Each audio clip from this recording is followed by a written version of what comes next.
Welcome, rodeo fans, to the World Championship Ranch Rodeo Report. I'm your host, Bob Welch. I'm joined by Bill Riggins.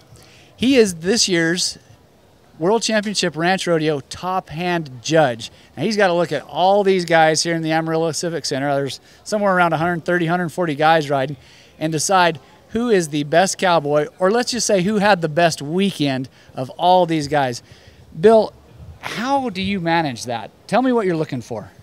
Oh, it's a lot of chaos, but actually I'm looking for somebody that's smooth and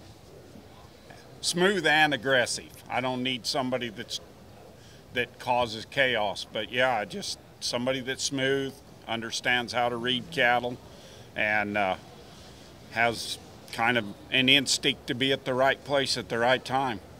Now, how much do you weight all the different events that a man works, whether it's the bronc riding or roping the cow or doing the sorting himself? How much of that plays into who you're looking at? Well, I try to look at everybody, even the guys that's running the iron in the branding. Unfortunately, the guys that get on broncs, they have an extra event, so they have an edge on everybody else. And that's not saying that it's a shoe-in and that's the way it's going to be.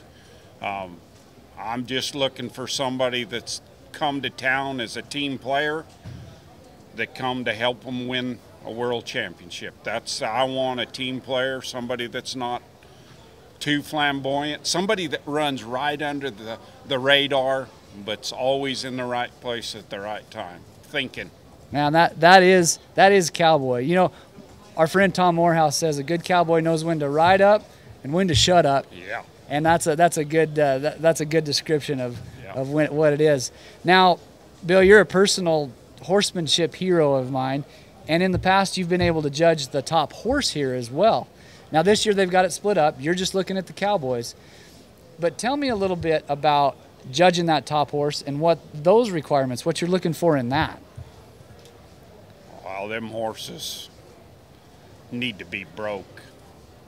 You know, I mean, and if a guy comes in there in a snaffle bit horse, I understand what a snaffle bit horse is, but a horse that's in the bridle, not behind the bridle, something that rides off your seat of your britches. And them horses need to have a lot of natural cow in them, and it's unreal. I've been here for however many years this has been going. I've been here at least one day every year, and it's insane, the horsemanship and the quality of horses. Not to say there wasn't, but I mean, there's tons of top-end kind of horses. We even have a Mustang here this year, a freeze band on his neck. Pretty impressive. And a good horse, yeah, a good handy yeah, horse. Yeah. So now I know that Ray Hunt was a major influence to you personally, but you gotta think that he was a major influence on this ranch deal, just in the things he did and the places he went to teach his ideas to people.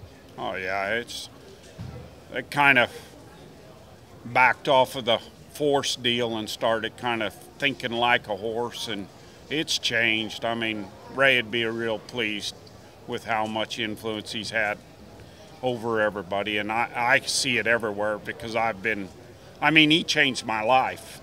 He went from a $20 a day worker to I never felt like I was a professional horse trainer, but by standards, if I went to show a horse, I fell in it because I made my living solely riding horses for 7.5 years. So yeah, it's pretty humbling, but Ray is huge influence, and I like to see these horses without their mouths gapped open and spur tracks all over them. Man, there's some fine horses here.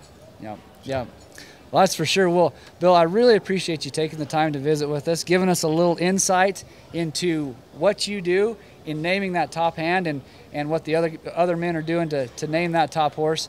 It is fun, and folks, if you want to see the results of Bill's judging, you need to check out Ride TV, log on, stream this final championship round. You'll also get to see who's named top horse and top hand, and don't miss it, guys. All right, thanks.